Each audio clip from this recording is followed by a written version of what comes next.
문화 이해 파트에 대해서 공부해 보도록 합시다. 문화 이해 파트는 첫째, 문화의 의미에 대해서 좁은 의미, 넓은 의미, 구분하는 방법에 대해서 잘 고민하면서 공부해야 된다는 것. 두 번째, 문화의 속성에 대해서 공유성, 학습성, 축적성, 변동성, 전체성을 각각 그 특징들을 비교하면서 공부해 놓을 수 있도록 해야 된다는 것.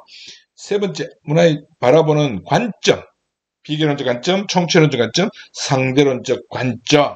그것들이 각각 어떤 의미들이 있는지, 그리고 문화를 바라보는 태도에 대해서 공부할 수 있도록 해야 됩니다. 문화 절대주의인 자문화 중심주의와 문화 사대주의, 그리고 문화 상대주의, 여기에 대해서 알아볼 수 있도록 해야 된다는 것. 문제를 보면서 한번 알아보도록 합시다. 2024학년도 수능 6번 문제. 자, 선생님이 서로 다르게 한 가지씩 배정했습니다. 이렇게 되어 있죠. 그러면 자, 축적성, 전체성, 변동성 나와 있죠. 그래서 밑에 선생님 보니까 갑과 정은 정하고 갑하고는 제대로 설명했다는 얘기입니다. 그러면 갑이 출퇴근 수단으로 A국 사람들, 동그라미 국 사람들이 자전거를 떠오르는 것은 A가, 그럼 공유성에 대한 설명이죠. 그죠? 그러면 공유성을 배정받았구나. 이렇게. 그리고 축적성, 전체성, 변동성 이렇게. 그럼 나머지 한 개가 학습성이라는 얘기죠. 이렇게 이제 메모를 하고 을은 무가 배정받은 이렇게 됐죠. 을은 무가 배정받은 사례 제시를 을은 변동성을 제시했다는 얘기입니다. 그 다음 병은 학습성을 제시했다는 얘기죠. 그리고 무는 병이 배정받은 병 축적성을 설명했다는 얘기입니다.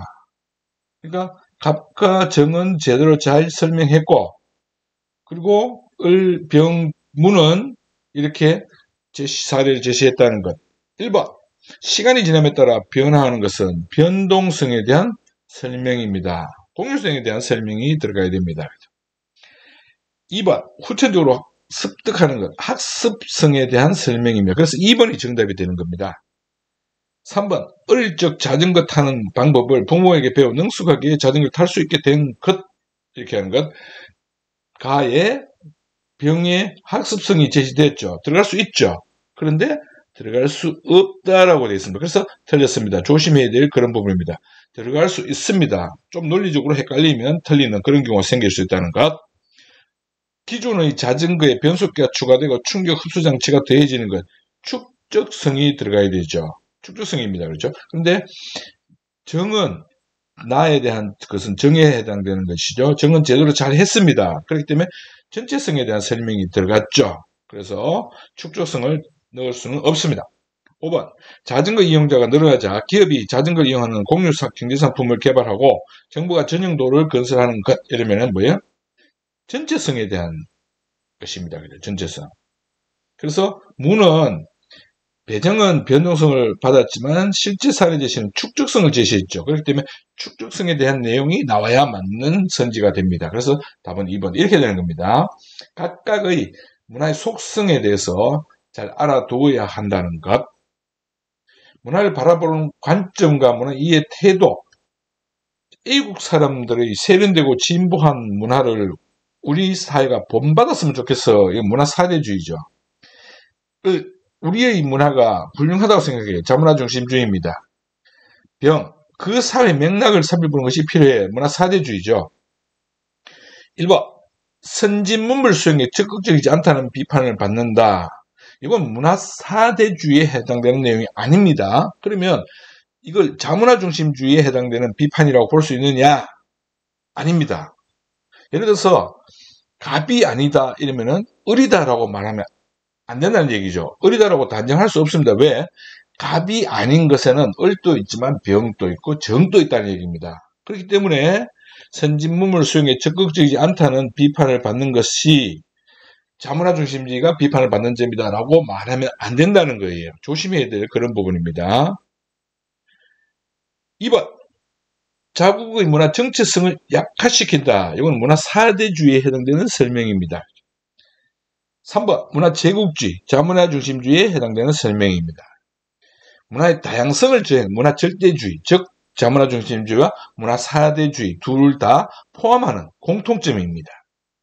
특정 문화를 기준으로 문화 간 우열을 가릴 수 없다, 가린다라는 비판을 받는 것은 이건 이제 문화 절대주의에 대한 것이죠. 그래서 틀렸습니다. 문화의 의미와 속성에 대한 2024년도 수능 대비 6월 5번 문제. 기억. 종교가 계층별 생활 양식을 비롯한 사회생활 전반에 크게 영향을 미친다. 전체성입니다. 미야. 직장 등에서 여러 사람과 함께 식사할 땐 채식을 당연시 이름이고 공유성이죠. 스마트폰. 물질 문화입니다. 음식 문화. 넓은 의미죠. 이 넓은 의미인지 좁은 의미인지 잘 모르겠다 싶을 때는 문화자가 이렇게 뒤에 있으면 넓은 의미가 되고, 문화자가 앞에 있으면 좁은 의미가 된다고 생각하면 됩니다.